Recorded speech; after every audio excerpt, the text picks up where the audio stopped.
Hello guys, welcome back to this channel. In this today's tutorial, I'm going to show you how you can get green crown on Dress to Impress.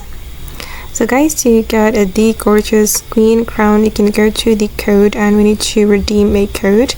You can follow the code I'm typing here. You can type in M0T0 Princess WAV and click on redeem.